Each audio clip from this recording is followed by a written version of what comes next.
Et si les vaccins nous rendaient malades? Mytho!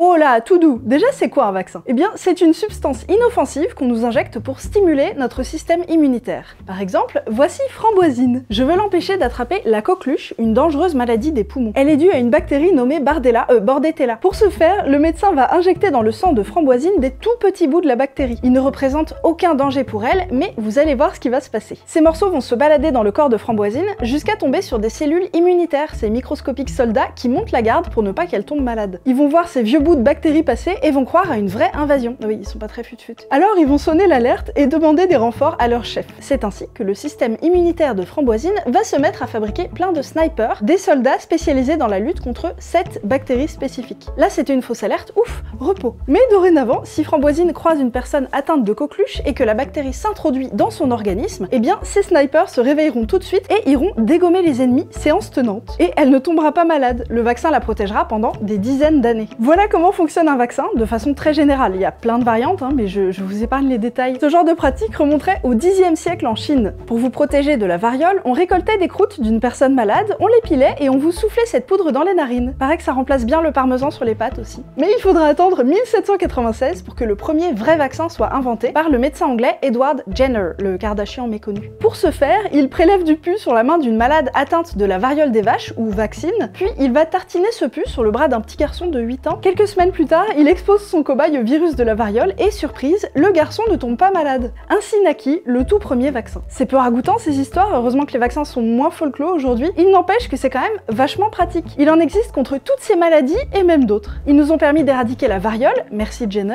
et de quasi éradiquer la poliomyélite, une sale maladie infectieuse qui paralyse le corps. Selon l'Organisation mondiale de la santé, les vaccins auraient sauvé au moins 154 millions de vies ces 50 dernières années. Oui, mais certaines personnes, parfois appelées anti-vax, remettent en cause le côté inoffensif des vaccins. Pour eux, ils seraient dangereux, voire carrément un outil de manipulation des masses par les gouvernements ou l'industrie pharmaceutique. Mais quels sont leurs arguments? Déjà, les adjuvants. Aucun rapport avec les militaires, mais avec ce qu'il y a dans le vaccin. Oui, parce que ma petite Framboisine, on lui injecte pas que des morceaux de bactéries. Le vaccin comprend aussi des conservateurs, comme dans vos yaourts, qui s'assurent que le vaccin ne tourne pas entre le moment où il est fabriqué et celui où il vous est injecté.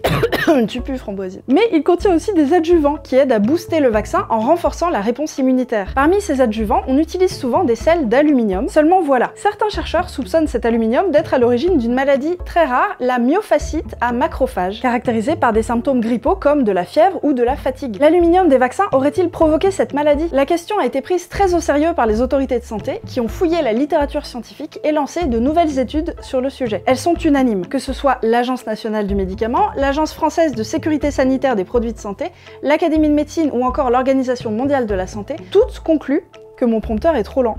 Toutes concluent qu'on n'a pas trouvé de lien entre cette maladie et la présence d'adjuvants dans les vaccins. Ce qui ne remet pas en question pour autant la souffrance des patients, ils sont bel et bien malades même si on n'arrive pas à trouver l'origine de leurs maux. Dans le même genre, les vaccins ont été accusés de provoquer diverses maladies auto-immunes. C'est un coup d'état de vos anticorps quand votre système immunitaire se retourne contre vous. Par exemple, le vaccin contre l'hépatite B a été soupçonné de provoquer des scléroses en plaques. Mais les chercheurs n'ont trouvé aucun lien entre les deux et les populations vaccinées comptent autant de malades de sclérose en plaques que les populations non vaccinés. Donc bah, ça prouve rien. Et maintenant, le meilleur pour la fin, les vaccins causent l'autisme. Si, je l'ai lu dans une étude publiée en 98 dans la très sérieuse revue scientifique The Lancet. Elle est signée du médecin britannique Andrew Wakefield. Il a suivi 12 enfants qui ont été vaccinés contre le ROR, rougeole, oreillon, rubéole. Il s'est rendu compte que certains d'entre eux présentaient, après injection, des troubles du spectre autistique. Sauf que, ceux-là étaient autistes avant le vaccin aussi, bien que cette info ait bizarrement disparu de leur dossier médical. C'est bizarre. Et puis d'autres données de l'étude ont carrément été falsifiées, bref c'était pas de la bonne science, c'était même franchement de la fraude. En 2010, Wakefield est condamné au tribunal pour plus d'une trentaine d'inculpations, dont malhonnêteté et abus contre enfants avec troubles du développement. Oui, parce qu'il avait aussi fait subir à ses enfants des procédures invasives et totalement inutiles, des coloscopies et des ponctions lombaires notamment, c'est hyper violent. Il sera interdit d'exercice de la médecine, ça n'arrive que dans des cas extrêmes. Quant à la publication, elle a été retirée 10 ans plus tard, c'est-à-dire que la revue scientifique qu'il avait publiée a reconnu que c'était une fraude et a décidé qu'il valait mieux qu'elle ne soit plus accessible, tout simplement. Pour les chercheurs, c'est une fin de carrière. Depuis, des montagnes d'études se sont penchées sur le rapport entre vaccin et autisme et n'ont trouvé, devinez quoi?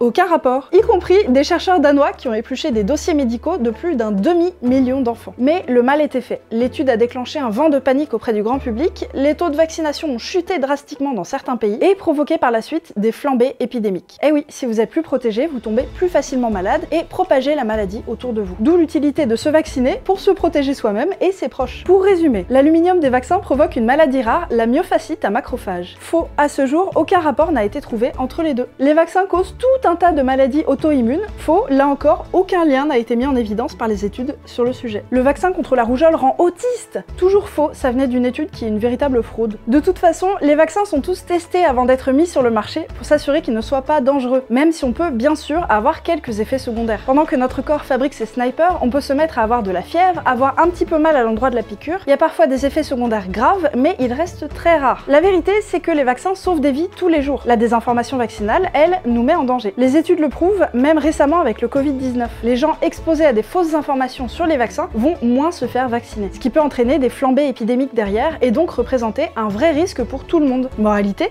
vaccinez-vous.